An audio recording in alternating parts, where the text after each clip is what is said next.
Nós começamos a estudar este capítulo na semana passada, no domingo passado, mas não deu tempo. E hoje, então, a gente vai tentar finalizá-lo, ok? Apocalipse 8, a segunda parte. Lembrando aos irmãos que as aulas, hoje vai ser a aula de número 14, aulas expositivas no livro do Apocalipse. Se os irmãos perderam alguma aula, todas as aulas, as 13 aulas anteriores, estão disponibilizadas lá no canal da igreja. Muito bem. Nós estamos estudando a terceira sessão do livro, capítulos 8 a 11, denominadas de as 7 trombetas. E o nome da sessão aparece aí no capítulo 8, versículo 2. Veja só, este é o nome da sessão. Apocalipse 8, 2 diz assim: Então vi os 7 anjos que se acham em pé diante de Deus, e lhes foram dadas 7 trombetas. Então, são 7 sessões o livro, nós estamos na terceira, e que é denominada de as 7 trombetas. O tema do capítulo 8 é esse que os irmãos estão vendo. As trombetas começam a tocar. Eu gostaria de ler, nós já iniciamos, mas eu gostaria de ler agora todo o capítulo, para que a gente já se familiarize com o que nós vamos estudar nessa manhã. Veja aí, acompanhe a leitura para os irmãos de catecúmenos das doutrinas que não estavam. Vamos ler o capítulo 8 e depois a gente vai explicar o que ficou faltando. Quando o cordeiro abriu o 7º selo, houve silêncio no céu cerca de meia hora. Então, vi os 7 anjos que se acham em pé diante de Deus, e lhes foram dadas 7 trombetas. Veio outro anjo e ficou de pé junto ao altar, com um incensário de ouro, e foi-lhe dado muito incenso para oferecê-lo com as orações de todos os santos sobre o altar de ouro que se acha diante do trono. E da mão do anjo subiu à presença de Deus a fumaça do incenso com as orações dos santos. E o anjo tomou o incensário, encheu do fogo do altar e o atirou à terra. E houve trovões, vozes, relâmpagos e terremoto. Então, os 7 anjos que tinham as 7 trombetas prepararam-se para tocar. O primeiro anjo tocou a trombeta e houve saraiva e fogo de mistura com sangue, e foram atirados à terra. Foi então queimada a terça parte da terra e das árvores e também toda a erva verde. O segundo anjo tocou a trombeta e uma como que grande montanha ardendo em chamas foi atirada ao mar, cuja terça parte se tornou em sangue, e morreu a terça parte da criação que tinha vida, existente no mar, e foi destruída a terça parte das embarcações. O terceiro anjo tocou a trombeta e caiu do céu sobre a terça parte dos rios e sobre as fontes das águas uma grande estrela ardendo como tocha. O nome da estrela é Absinto, e a terça parte das águas se tornou em absinto, e muitos dos homens morreram por causa dessas águas, porque se tornaram amargosas. O quarto anjo tocou a trombeta, e foi ferida a terça parte do sol, da lua e das estrelas, para que a terça parte deles escurecesse, e na sua terça parte não brilhasse, tanto o dia como também a noite. Então, vi e ouvi uma águia que, voando pelo meio do céu, dizia em grande voz: Ai, ai, ai dos que moram na terra, por causa das restantes vozes da trombeta dos 3 anjos que ainda têm de tocar. Amém. Muito bem, vamos então para o nosso texto.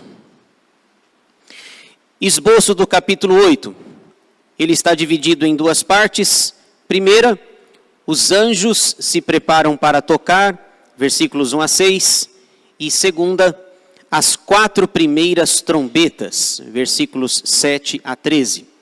São 13 versículos divididos nessas 2 partes aqui. E mais um detalhe, mais uma informação para vocês. A divisão das 7 trombetas, como elas estão divididas. Trombetas de 1 a 4 atingem a natureza. a criação como um todo. Então, as trombetas até a número 4 atingem a natureza. Os homens não são atingidos diretamente, mas indiretamente.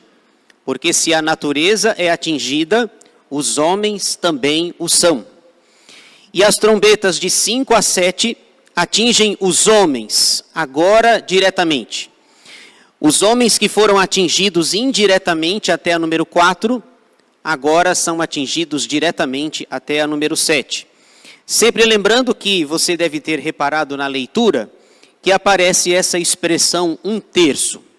1/3, a terça parte, a terça parte, a terça parte. São 7 trombetas e dessas 7, acredito que 6 aparecem essa expressão. A terça parte, a terça parte. Isso tem um significado. Veja aí em 8:7. O segundo anjo, o primeiro anjo tocou a trombeta e houve saraiva e fogo de mistura com sangue e foram atirados à terra. Foi então queimada a terça parte da terra e das árvores e também toda a erva verde. Isso significa que o que nós temos aqui é a ira de Deus misturada com a sua misericórdia. Deus está punindo os homens, a humanidade, mas ao mesmo tempo está derramando a sua misericórdia. Nós até falamos semana passada, né, por exemplo, 1/3 de 100. 1/3 de 100 vai dar 33,33333 e a sua dízima periódica. Mas ainda vai sobrar 66. A ideia das trombetas é, Deus está punindo, está derramando a sua ira nos homens, na humanidade, mas ainda existe a misericórdia. 1/3 é atingido, mas 2/3 sobrevivem.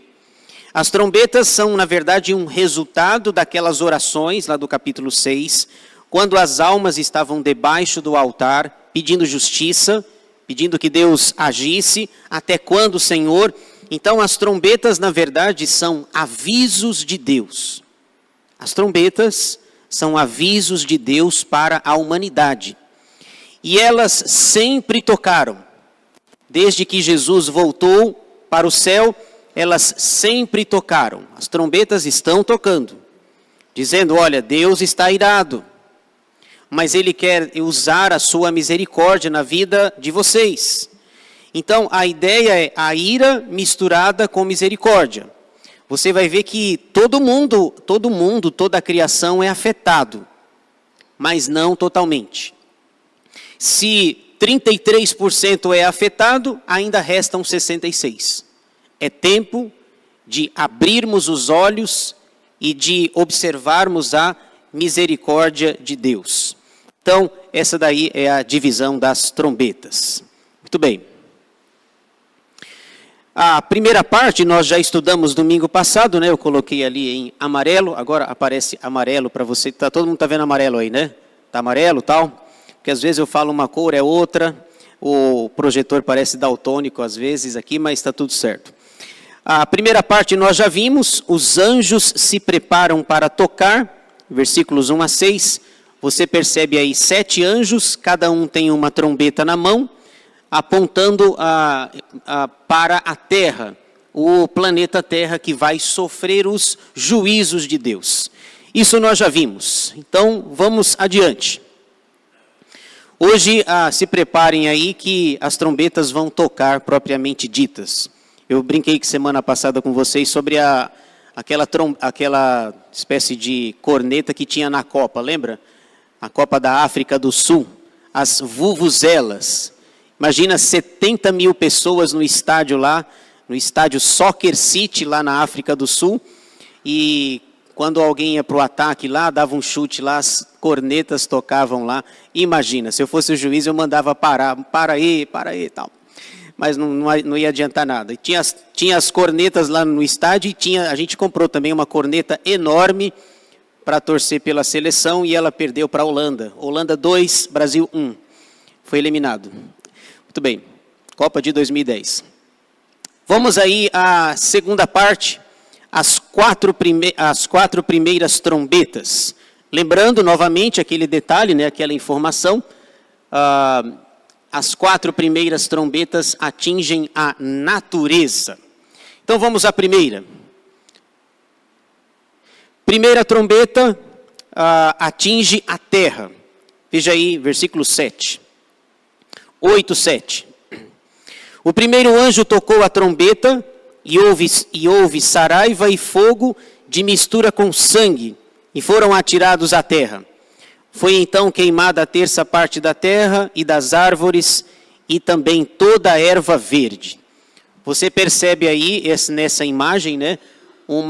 A primeira trombeta atinge a terra, e foi queimada a terça parte da terra, das árvores e também toda a erva verde. Então, a primeira trombeta que atinge o planeta Terra, ela vai danificar o planeta. Ela vai trazer prejuízos para o planeta. Você vê aí essa tocha que atinge fortemente a Terra, né? Uma mistura de saraiva e fogo misturado com sangue. É uma figura gráfica para dizer assim, olha, Deus está punindo. Deus está usando a sua ira sobre a terra, em resposta às orações dos santos, lá no capítulo 6, aquelas almas que estavam clamando. E sobre a ira de Deus, irmãos, é interessante, né? A Bíblia fala o tempo todo que não é boa coisa cair ou receber a ira de Deus. Por exemplo, o profeta Naum, lá no Novo Testamento, ele fala sobre a ira de Deus. Deus é irado, e geralmente nós não gostamos desse atributo, não é verdade? O atributo de Deus. Quando a gente fala de Deus, a gente prefere falar que Ele é amor, bondade, fidelidade, benignidade, só as coisas boas, mas Deus também é ira. Ele é irado. Hebreus 10:31 diz assim: horrível coisa é cair nas mãos do Deus vivo. Horrível coisa é cair. Um Deus que, ao mesmo tempo que é bom, também é irado. E esse Deus está irado, tanto é que lá no capítulo 6, as pessoas preferem morrer, que uma montanha caia na cabeça. É melhor que nós sejamos achatados por uma montanha do que nós enfrentemos a ira desse Deus. E Deus começou a derramar a sua ira, a sua cólera sobre a terra.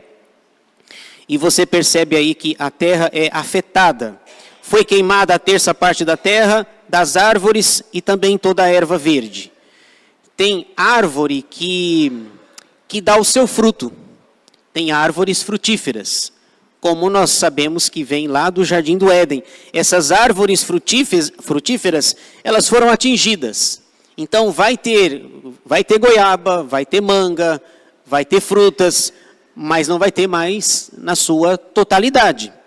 1/3 dessas árvores frutíferas serão consumidas. E ainda tem 66%, mas isso tem uma implicação: carestia. É ou não é? Isso vai trazer carestia. Se você com 100% pode comprar as suas frutas lá, vou pegar aqui a fruta do dia aqui, tá certo? A fruta do dia, as mexericas, as missorica lá. Vamos supor que as mexericas foram afetadas de 100%, 33 foram destruídas, só tem 66. Se você for na feira, vai aumentar o preço da mexerica. Vai ter mexerica, mas você vai pagar mais caro se você quiser chupá-las e ainda ficar com um gosto aqui que não sai nem a pau juvenal. Não sai de jeito nenhum aquele negócio lá. Então, a terra é afetada, as árvores também, a erva verde, 33% é destruído, sobrou 66%. Agora, olha que interessante, a primeira trombeta, as trombetas, elas também estão associadas com as pragas, lá no Antigo Testamento. Lembram-se das 10 pragas? Lá no Egito? Curiosamente, você tem o mesmo paralelo. O povo de Israel estava sofrendo, lá no Egito, sob o domínio e a servidão. Êxodo 12:40 diz que o tempo que Israel ficou no cativeiro foi de 430 anos, Êxodo 12:40, e Deus ouviu a oração e Deus mandou as 10 pragas. Lembra das pragas lá? As pragas atingiam os egípcios, mas não atingiam os israelitas. Quando tinha, por exemplo, a chuva de pedras, destruía as plantações dos egípcios, mas lá em Israel não destruiu nenhuma sequer. Então, as trombetas têm esse paralelo com as pragas. Olha que interessante, lá em Êxodo, o povo orou.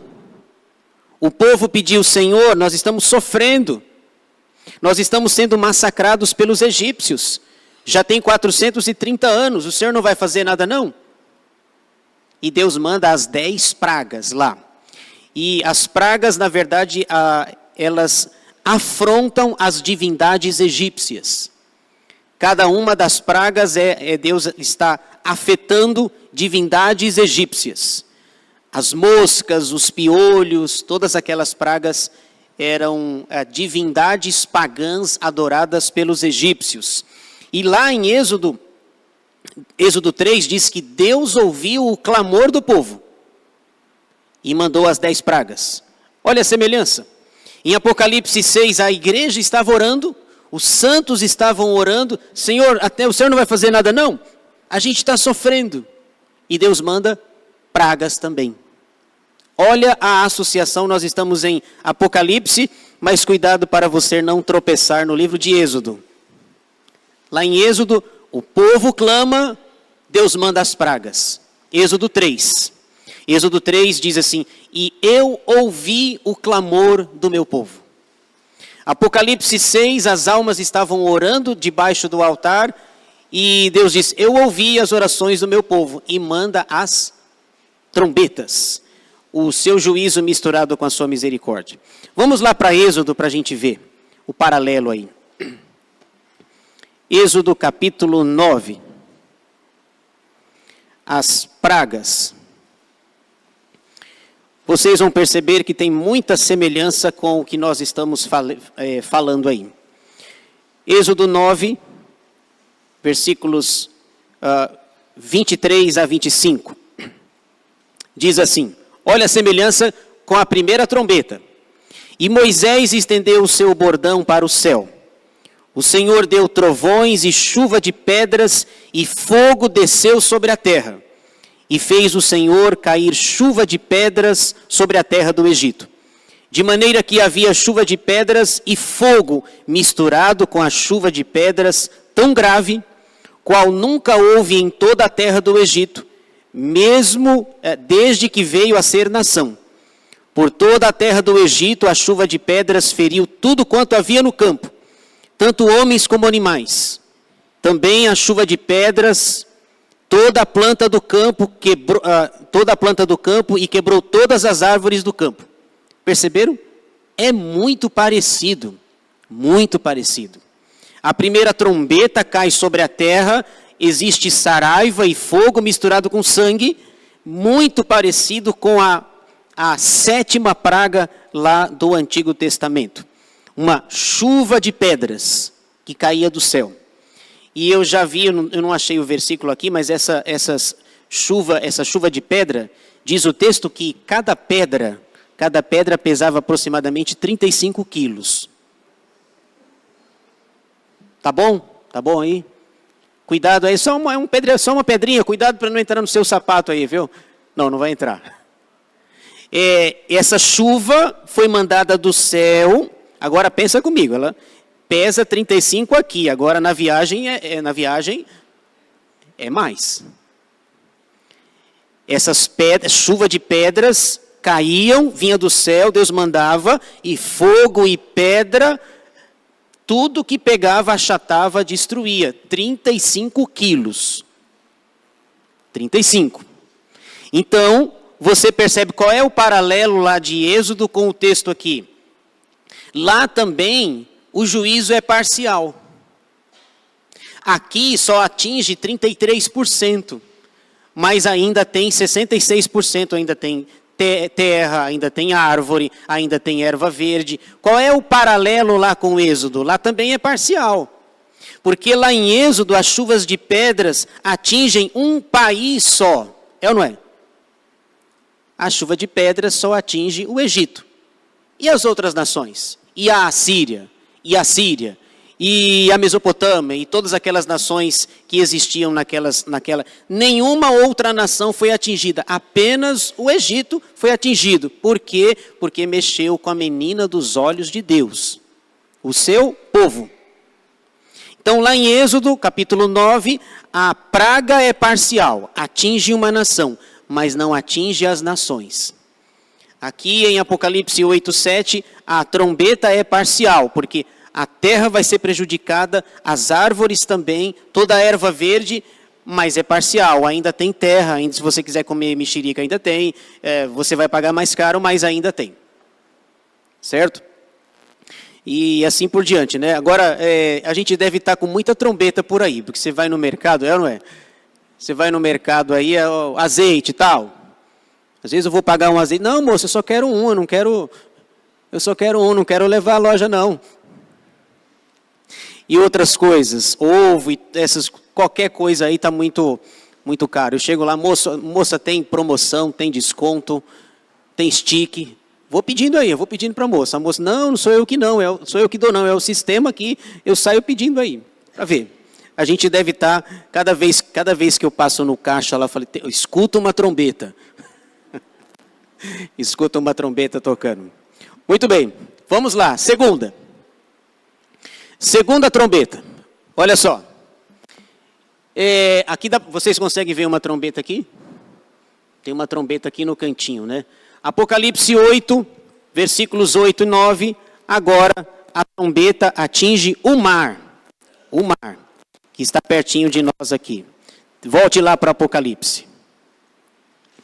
Apocalipse capítulo 8, versículos 8 e 9, a segunda trombeta. O segundo anjo tocou a trombeta e uma como que grande montanha ardendo em chamas foi atirada ao mar, cuja terça parte se tornou em sangue, e morreu a terça parte da criação que tinha vida existente no mar, e foi destruída a terça parte das embarcações. Agora a trombeta de Deus, que elas estão atingindo a criação de Deus, agora ela cai sobre o mar. Sobre o mar. Os efeitos dessa trombeta, uma grande tocha de fogo, e você percebe aqui, novamente, aqui não, só dá para ver ali, né? Aqui essa parte aqui de baixo é sangue, essa parte aqui de cima continua sendo água. Então a ideia é, 1/3 das águas dos mares se tornaram em sangue. 1/3. Águas que se tornam em sangue vai trazer morte para todos os seres vivos que lá existem. Os peixes serão mortos. Os seres marinhos lá, os maiores, os menores, baleia, tubarão, essas coisas todas, 1/3 da criação vai ser atingida e toda a vida existente no mar vai morrer. Então é Deus mandando o juízo agora sobre o mar, que está tão pertinho de nós aqui. Veja, 1/3 é atingido, mas ainda tem 2/3 que não foram atingidos. Peixes morrem, mas nem todos os peixes morrem. Se você quiser comer peixe, você pode comer, mas da mesma forma você vai pagar mais caro, porque está mais difícil conseguir o peixe agora, certo? Por conta da destruição dessa tocha de fogo ardendo em sangue que cai sobre o mar. E outra coisa, olha uma informação que às vezes para nós, nesses dias, ela tem bastante significado. Foi destruída a terça parte das embarcações. Irmãos, no primeiro século, todo o comércio girava em torno da navegação. Nós estamos no século 21 hoje. Talvez não seja diferente para nós hoje. Mas no primeiro século, a comercialização se dava através das embarcações. Navios foram destruídos, cargas inteiras foram destruídas. 1/3 das embarcações, se no primeiro século eles sobrevivem do mar, da pesca, Os discípulos eram o quê? Pescadores. Eles eram pescadores na sua maioria. Pedro lá no final, lá em João 21, quando Jesus morreu e ele estava lá, fez uma fogueira, e aí ele disse assim, vou pescar. Foi assim que ele falou? Vou pescar. Então, a terça parte das embarcações é destruída. Agora, hoje, sobre embarcação, você vai saber o que eu estou falando aqui. Hoje você paga a gasolina mais cara, ou não é? Você paga a gasolina mais cara por causa de um tal de Estreito de Hormuz, que fica lá no Irã, que eu nem sei onde é, longe pra caramba. E quando você vai, moço, põe gasolina aí para mim, mas pega leve, vai devagar aí, tá? Porque não é ele que vai pagar. Por causa de um problema lá, conflitos religiosos, políticos, geográficos, Irã, Estados Unidos, agora o filho lá do Ali Khamenei, eu não vou abrir. Abre o estreito ou não abre? Abre ou não abre? Fica aquela briga lá. Muitos navios, muitas embarcações passam ali pelo Estreito de Hormuz. Fechar o Estreito de Hormuz vai deixar a sua gasolina mais cara ainda. Então, veja, se naqueles dias, no primeiro século, o mundo girava em torno das embarcações, hoje também. Fecha lá o Estreito de Hormuz no Irã e você paga o combustível mais caro aqui. Tem gasolina. Se você chegar no posto lá, tem gasolina. Mas ela vai ser mais cara porque a terça parte foi destruída. Oi, Joel. O outro microfone acho que levaram para...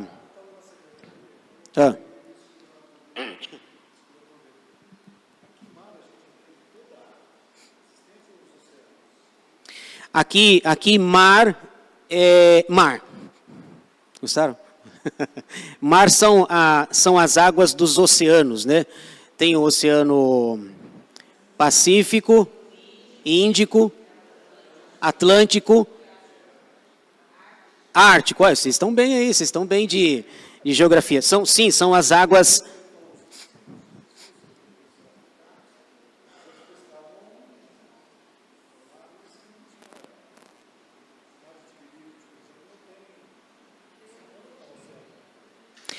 o Joel está... Se alguém puder trazer o microfone depois, o Joel está falando sobre os discípulos, o lugar onde eles pescavam.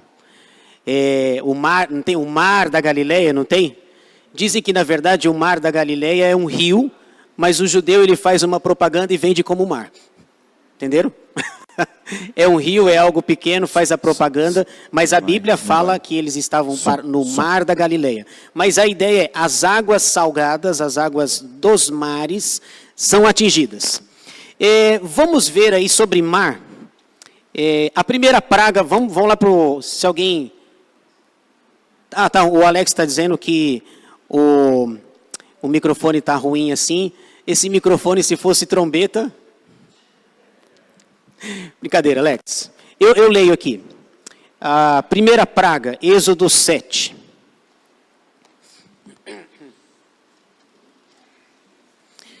Vamos para lá. Êxodo 7, 20 e 21. A primeira praga. Fizeram Moisés e Arão como o Senhor lhes havia ordenado. Arão, levantando o bordão, feriu as águas que estavam no rio, à vista de Faraó e seus oficiais. E toda a água do rio se tornou em sangue, de sorte que os peixes que estavam no rio morreram, o rio cheirou mal, e os egípcios não podiam beber a água do rio. E houve sangue por toda a terra do Egito. Perceberam a semelhança? A semelhança na segunda trombeta e a primeira praga lá, as águas se transformam em sangue. Só que, e o paralelo é o mesmo. Os rios, as águas lá no Egito se tornaram sangue. Mas se você for em outro país, as águas continuam, eu ia falar bebíveis, né? Potáveis. As águas permanecem potáveis. E à medida em que se a água se transformou em sangue, vocês viram o que acontece com os peixes? Eles morrem, né? Eles sobem, e aí daqui a pouco as pessoas não aguentam o cheiro mau. E as águas, imagina o rio Nilo lá, né, que era belíssimo lá e muito respeitado pelos egípcios. Daqui a pouco está o faraó, chama o Moisés, manda ele desfazer isso daqui, porque isso daqui vai dar problema. Então, só que lá no Egito é sangue, mas em outros países não. É a ira de Deus misturada com a sua misericórdia. Vamos para a terceira. Terceira trombeta. Atinge os rios. Apocalipse, capítulo 8. Volte lá para Apocalipse. Apocalipse, capítulo 8, versículos 10 e 11. O terceiro anjo tocou a trombeta e caiu do céu sobre a terça parte dos rios e sobre as fontes das águas uma grande estrela ardendo como tocha. O nome da estrela é Absinto, e a terça parte das águas se tornou em absinto. E muitos dos homens morreram por causa dessas águas, porque se tornaram amargosas. Então você vê aí, né, aqui na imagem, aqui, vocês estão vendo uma torneira ali? Dá para ver uma torneira? Quem está vendo a torneira? Levanta a mão. Estão vendo? Então aqui tem uma torneira. Quem está vendo o pingo de água? Então vocês estão aqui, ó. Tem um pingo de água aqui, né? Então essa estrela é a estrela que cai sobre as águas, a estrela chamada Absinto, que vai trazer uma substância ruim, prejudicar a água e as pessoas não vão poder beber esta água. O ser humano sobrevive sem água? Não. Quando a gente vê algum filme que a pessoa está no deserto, o que ela mais quer? Água. Ela não tem água, mas ela vê água, não vê? Ela vê nos desenhos animados, ela está correndo assim, ela vê uma miragem e ela se joga, daqui a pouco ela percebe que é só areia. Então, água, a gente não sobrevive sem água. Aliás, alguém já disse que o nosso planeta deveria se chamar água, né? E não terra. 75% do que nós temos é água, o restante é terra. Essa estrela cai, lá na segunda eram as águas salgadas. Agora aqui são as águas doces, as fontes, os rios são afetados. E aí, o que acontece? A mesma coisa, águas afetadas, 33% das águas potáveis serão atingidas por essa estrela, só sobrarão 66%. O que vai acontecer? A água mais cara. Algum tempo atrás a gente ficou sem água, lembra? E eu vi reportagem em algum lugar aí que aqueles galões assim de água de 5 litros, tinha gente vendendo a R$70 o galão. As pessoas acabam se aproveitando, usando de má fé para prejudicar as pessoas. Não tem, eu tenho e eu te vendo pelo preço que eu quiser. Então, as águas doces, potáveis, são atingidas. Veja só, Jeremias fala sobre isso. Olha só, Jeremias 9,15. Jeremias, o presbítero Joel já leu hoje algo sobre Absinto, vocês lembram? Lá em Lamentações, quando ele começou a devocional dele, ele leu a abertura lá, ele já falou sobre Absinto. Eu pensei, tomara que o Joel não dê a minha aula aqui. 9,15. Jeremias 9,15. Diz assim: portanto, assim diz o Senhor dos Exércitos, Deus de Israel: eis que alimentarei este povo com absinto, e lhe darei a beber água venenosa. O povo lá em Jeremias, o povo estava desobedecendo a Deus, não estavam guardando a aliança do Senhor, E Deus diz assim, Deus mandava escassez de pão. Lembra o texto fala que Deus cerrava o céu, não mandava chuva. Deus mandava escassez de pão. Deus mandava escassez de água. Lembra do profeta Elias? Que quando ele foge do rei Acabe, ele vai beber da torrente de Querite, mas a água acaba. 3 anos e 6 meses sem chover, a água vai acabar, não vai chover sobre a terra. E aqui, Jeremias diz que Deus vai punir o povo através desse absinto, e lhe darei água a beber, água venenosa. Obrigado, Bruno. Não tem veneno não, né, Bruno? Não, né? Brincadeira, eu não podia perder essa daqui. Meu professor falava assim, perde o amigo e não perde a piada, não é assim? Não, eu sei, brincadeira, Bruno. Daqui a pouco eu bebo essa água aqui. Então, Jeremias, eis que alimentarei este povo com absinto e lhe darei a beber água venenosa. E por falar em água, tem um outro episódio na Bíblia que eu queria citar com vocês. É o episódio quando o povo de Israel estava saindo do Egito, eles chegaram num lugar chamado Mara. Vamos ver esse texto aqui. Olha só. Você tem aqui o efeito contrário. Êxodo capítulo 15. Vale a pena a gente ler esse texto aqui. Êxodo 15, eles já saíram do Egito. E agora eles chegam num lugar, eles precisam beber água. Mas eu vou beber água aqui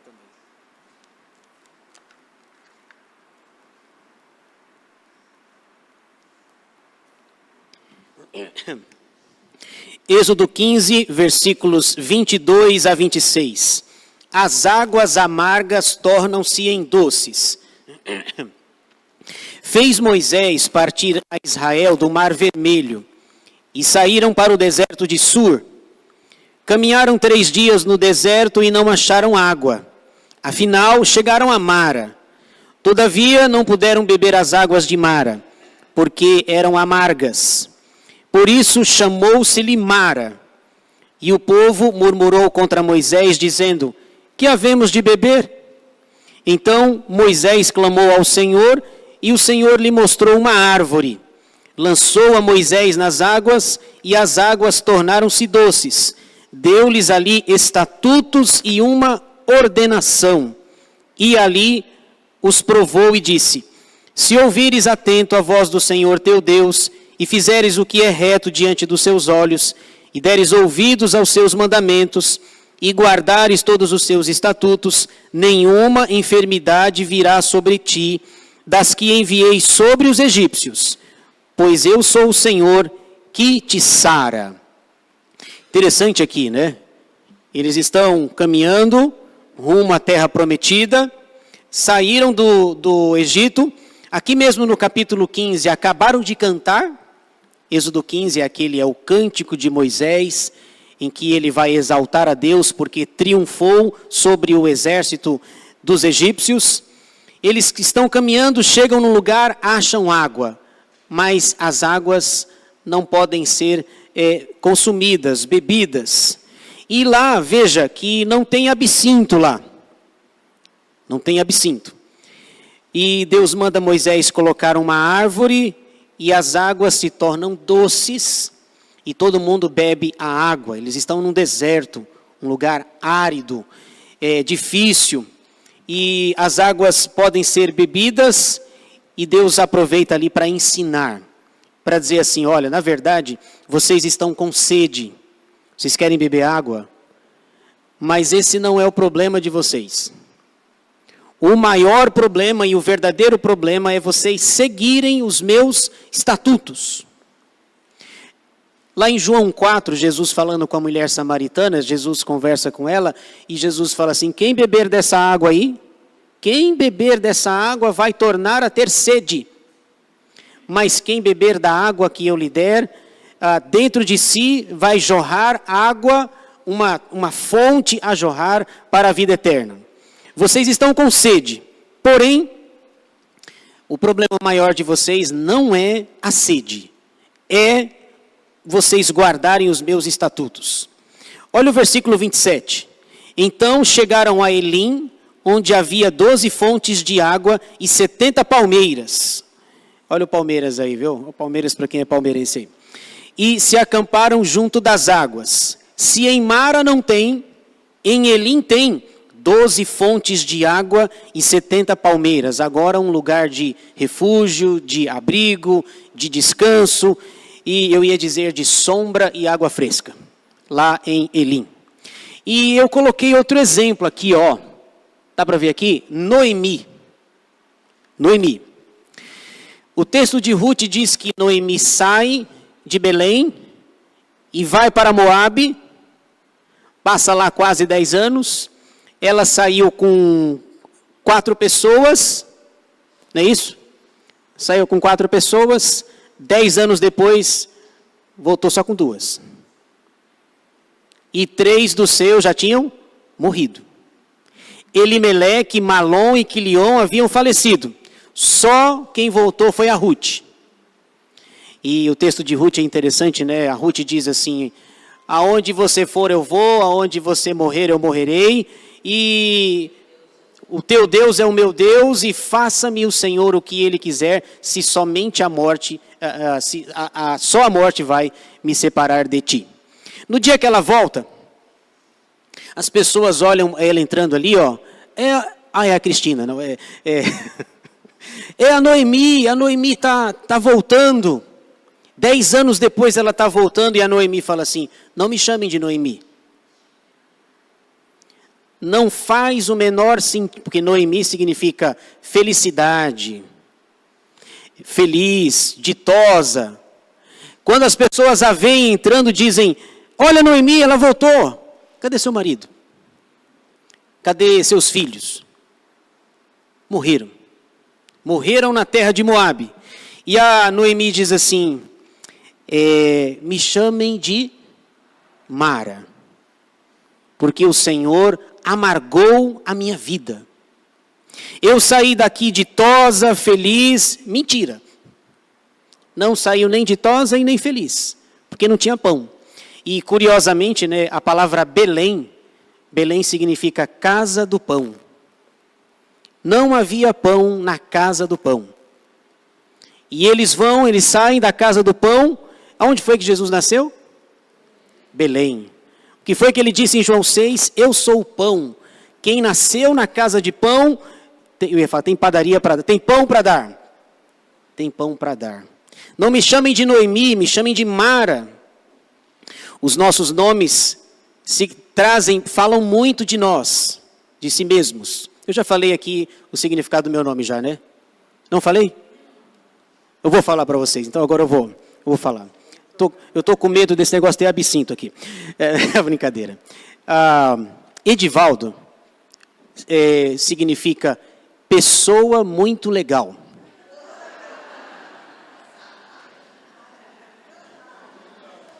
Espera aí. Deixa eu me recuperar aqui. Por que a risada? Vou de novo. Pessoa muito legal. Não? Estou ouvindo os... Estou ouvindo os não aí. Não, era só para ver se... Agora falando sério, tá?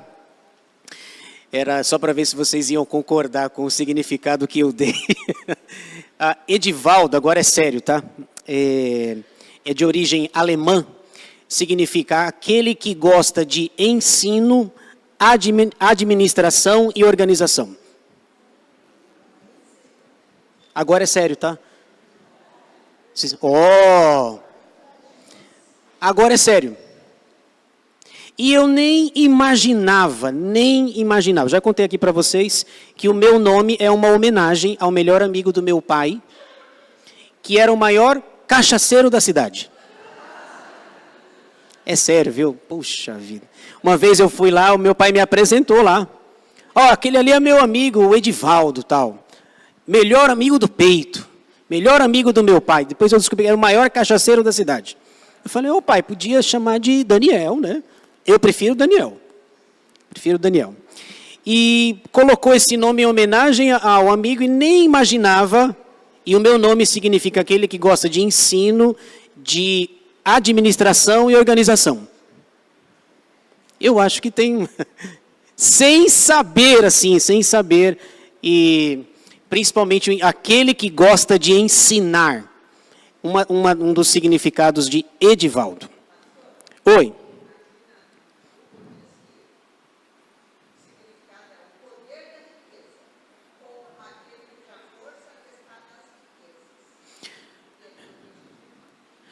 Esse daí está apócrifo, viu? Esse daí está errado, viu? Às vezes aparece mesmo uma variação, né? Mas eu já pesquisei, e várias fontes falam da questão do ensino, administração e organização. Mas varia mesmo. E se for com demudo, é apócrifo. Não, brincadeira, tem um Edivaldo aqui. Muito bem. Os nomes falam de nós. Por exemplo, o nome Davi. O que significa Davi? Como? Amado. Amado. Salomão. Paz, pacífico. Saul. Sabem? Saul?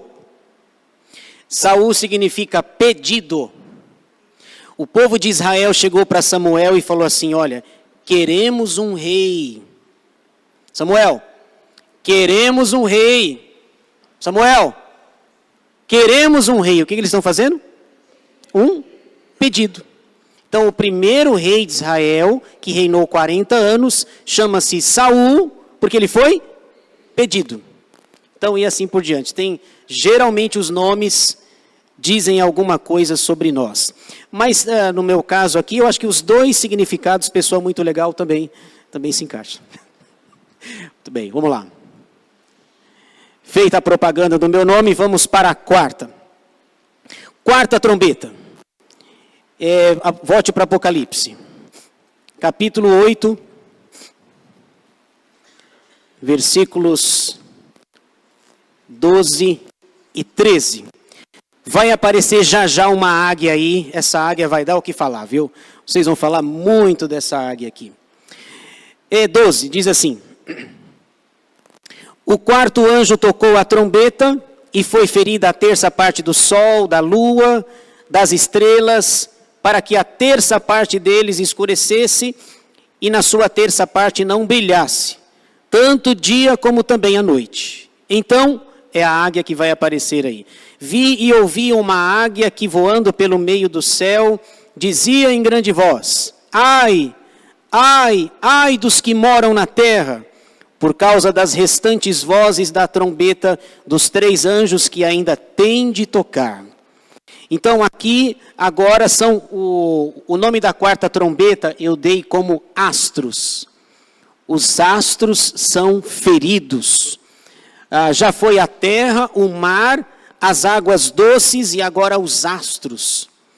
Serão feridas a terça parte do sol, da lua e das estrelas.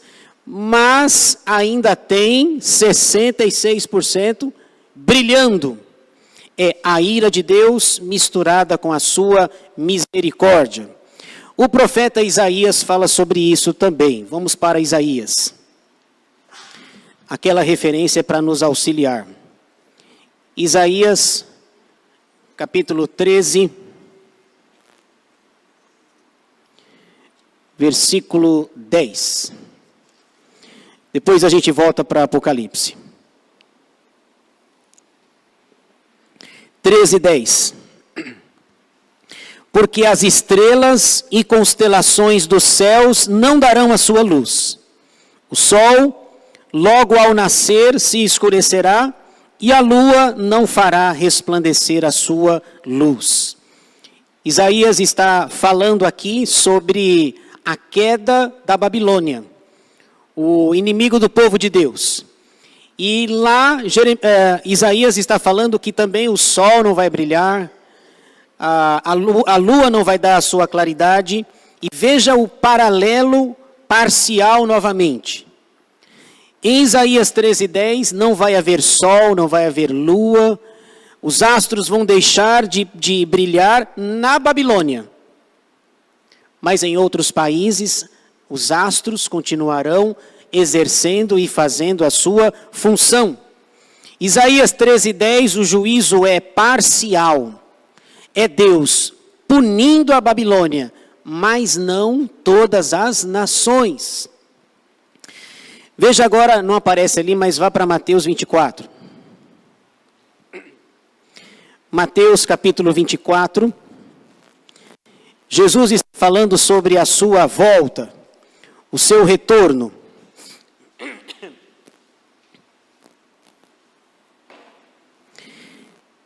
E ele fala também sobre os elementos aqui, os astros, o que vai acontecer. Mateus 24, 29. Logo em seguida, a tribulação daqueles dias, o sol escurecerá, a lua não dará a sua claridade, as estrelas cairão do firmamento e os poderes do céu serão abalados.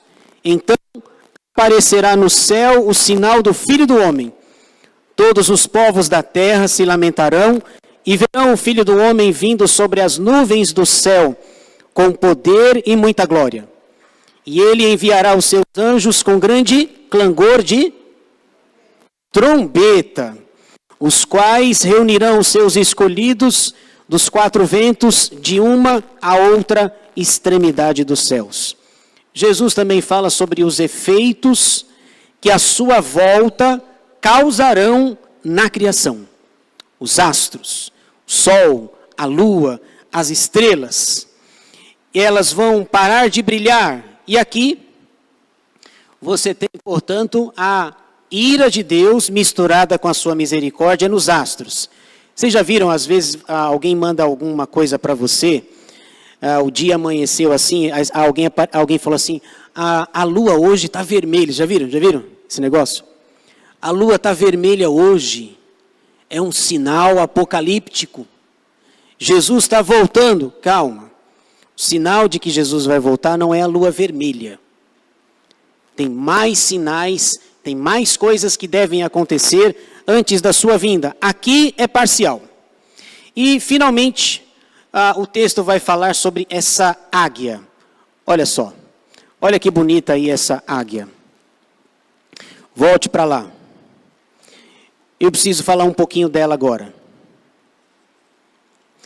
E eu já levantei aqui duas perguntas, porque eu sei que vai ser a pergunta da Jennifer mesmo, então eu já... Não... Alguém vai fazer essa pergunta, então eu já fiz. Versículo 13. No versículo 13, o que está acontecendo é o seguinte. 4 trombetas foram enviadas. Elas atingiram a natureza.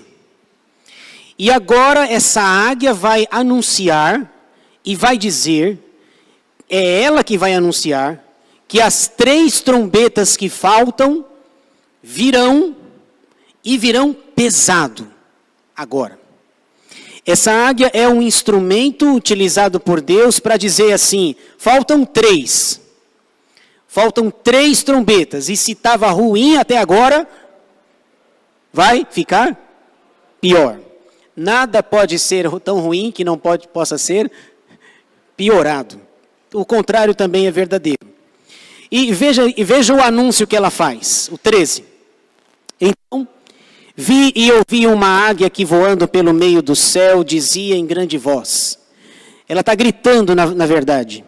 Ai, ai, ai dos que moram na terra, por causa das restantes vozes da trombeta dos 3 anjos que ainda têm de tocar. E aqui vem as minhas perguntas, né? Queria pensar junto com vocês aí para ver se vocês me ajudam a responder essas perguntas aqui. Primeira, tem águia no céu? Tem? Segunda, elas falam? Não? Ela está falando aqui, né? Certo? Olha que coisa interessante aqui e um pouco misteriosa. Uma águia que fala, uma águia que é usada para trazer juízo. Tem os anjos, por que não foi um anjo aí, né? Tem os anjos lá, tantos anjos. Essa águia diz, faltam 3 trombetas, e as coisas vão piorar.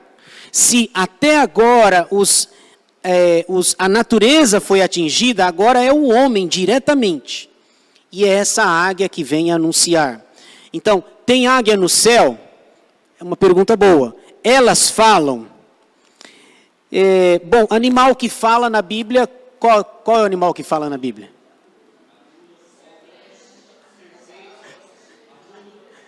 Isso aí. A serpente, a mula de Abraão, tem mais algum não? Eu falei o quê? Era só para ver se você ia me corrigir. Tá certo. Balaão, ok? Eu confundi com o ão lá. A mula de Balaão. Aliás, a mula de Balaão é interessante, né? A mula é mais inteligente que o profeta, né? Você não está vendo aí, Você não está vendo? Você está vendo o anjo aí? E outra coisa, por que você está me batendo? Não é? Já pensou um negócio desse? A mula fala assim, eu quero meus direitos constitucionais. Qual foi a vez que eu neguei uma carona para você? Quando que eu neguei o meu lombo para você? Quando eu vou pregar nesse texto lá de Balaão, o meu tema é a jumenta e o jumento. Isso é um tema muito sugestivo, a jumenta e o jumento. Então, serpente, mula, tem o corvo não fala, mas ele leva a comida lá pro Elias, não é assim? Lá em 1 Reis 17. Então, aqui na verdade, a ideia é que provavelmente a resposta das duas é não. Não. Tem águia no céu? Provavelmente não. Elas falam não. Porque quando o animal fala é o extraordinário. O ordinário é o homem falar. Quando um bicho fala é porque é porque os homens estão bem burrinhos. É porque os homens estão precisando, mas o ordinário é o homem falar. Quando a serpente fala e a mula fala, é para ensinar aquele que é a coroa da criação. Então, provavelmente é não, e a segunda resposta é não também. Não tem águia no céu e elas não falam. Lembrando que lá no capítulo 4 é uma visão. Uma visão. Por que a águia é colocada aqui e ilustrada? Um daqueles 4 seres viventes, ele tinha rosto de águia, não tinha? Então não é nenhuma novidade aqui. É uma visão. Lá no capítulo 4, um dos seres viventes tem rosto de águia. Essa águia é usada porque ela é símbolo de agilidade, velocidade, presteza. É uma águia quem vai levar a notícia, porque a águia é a rainha dos voláteis. É a rainha daqueles que voam, os animais alados, animais com asa. Então, diz a história que quando, acho que Dom Pedro foi levar uma mensagem para a princesa, para a rainha lá, mandou uma pomba, não é isso? Alguma coisa assim, um pombinho lá, e o pombinho foi lá e levou, porque não tem WhatsApp, não tem internet, lá no céu também foi a águia aí, que essa águia era responsável por anunciar. É porque ela faria isso rapidamente. Se vocês acham que acabou, não. Faltam 3. E rapidamente essa águia, nessa visão, é um instrumento utilizado por Deus para levar a mensagem. A mensagem dela e aqui tem um ensinamento, né?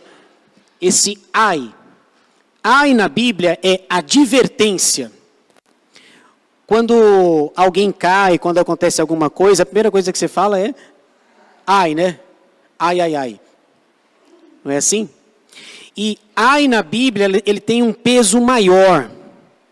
Um ai é uma advertência pesada. O ai da Bíblia tem muito mais peso do que o meu ai. Ai meu pé, ai meu dedo. E eu queria só mostrar rapidinho, vamos lá para Isaías. A Bíblia, tanto o Antigo Testamento, trabalha com ai, e o Novo também.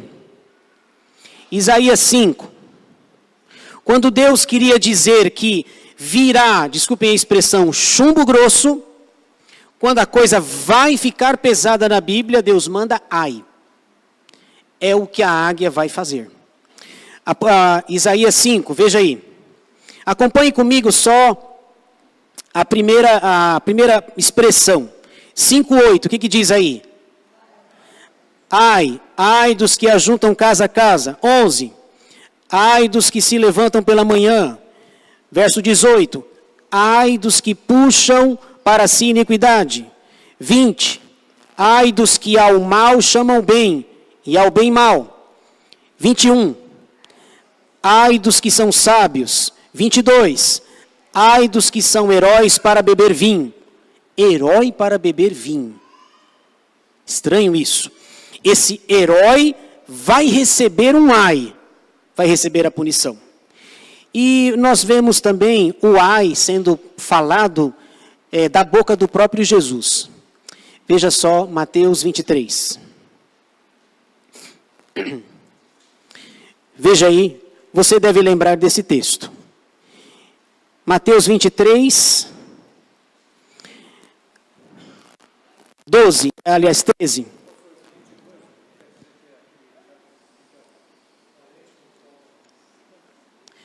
Pode ser. Valentão, né? 23, 13.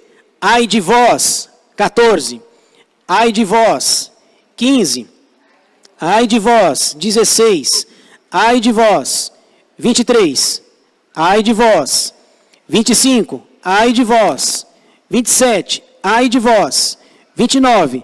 Ai de vós. Jesus falando ai de vós, escribas e fariseus. Vai ficar pesado para vocês. Deixa eu só ler o 23, veja aí o 23, ó. O 23 tem a ver com eles estão mexendo no ensino do dízimo. Olha o que a Bíblia fala. 23. Ai de vós, escribas e fariseus hipócritas, porque dais o dízimo da hortelã, do endro e do cominho, e tendes negligenciado os preceitos mais importantes da lei, a justiça, a misericórdia e a fé.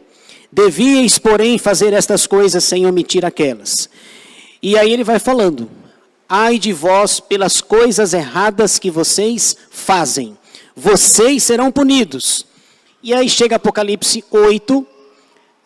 Essa águia usa os mesmos termos de Isaías 5 e Mateus 23 para dizer ai, ai.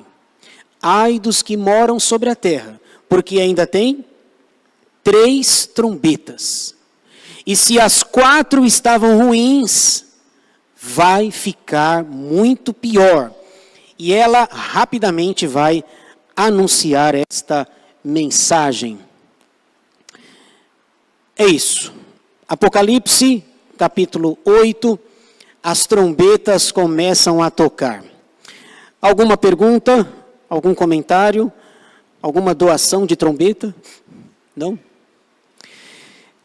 Deixa eu só, eu vou mostrar aqui para vocês, aqui o próximo capítulo, eu vou mostrar uma imagem bem feia, tá? Não se assustem. Feia mesmo, que é a nossa próxima aula. Lembra que a águia falou, ai, ai, ai. O ai, ai, ai tem que pressupõe que vai vir algo feio. Eu vou mostrar já para vocês aqui. É um bicho bem feio que vai aparecer aqui. Antes disso, como aplicação, o que podemos aprender de Apocalipse 8? 3 coisas rapidinho aqui. Primeira, só apenas citando aqui, né? A importância das orações da igreja. Essa é uma das lições do texto. Vocês viram que o que acontece quando a igreja ora? Deus manda raios, trovões, relâmpagos, terremotos. A importância das orações da igreja. Isso deveria fortalecer as reuniões de oração da igreja. Número 2, é necessário anunciar o juízo parcial de Deus para as pessoas. A gente precisa dizer, as trombetas estão tocando. O juízo está vindo. Você pode ser atingido. 66% não é atingido, mas 1/3 pode ser. E a terceira, os juízos de Deus são inevitáveis. A águia diz assim, as trombetas têm de tocar. Os juízos de Deus são inevitáveis. A águia fala assim, não tem a opção de não tocar. Os juízos de Deus são inevitáveis. Até a águia sabe disso. Essas são as lições para a nossa vida. E a imagem, semana que vem, que a gente... Atenção, não se assustem aí, tá? Tomem um calmante. Essa daqui. Vocês vão dizer que não está vendo, né? Mas é esse bicho aqui. Dá para ver pelo menos um vulto aí? Dá para ver? Uma coisa assim, né? Então, semana que vem, a gente vai estudar Apocalipse 9. Apocalipse 9, quando a águia falou que vai piorar, a primeira coisa que aparece é esse bicho. E nós vamos... Esse bicho tem asas grandes, ele está voando aí, ele tem Está vendo aqui, ó? Ele tem rosto de homem, não tem? Rosto de homem. Essa imagem aqui, ela é a 5ª trombeta. Já falamos 4, semana que vem a 5ª trombeta, e muito provavelmente a gente vai ficar só nessa imagem para tentar decifrar o que significa. Depois eu mando ela, mas quem quiser, eu mando ela no celular, fica mais nítido. Esse monstro aí que a gente vai estudar, a águia falou que vai, ai, dos que moram na terra. Então, faltam 3 trombetas. Essa é a 5ª, esse bicho feio que a gente vê na semana que vem. Por hora...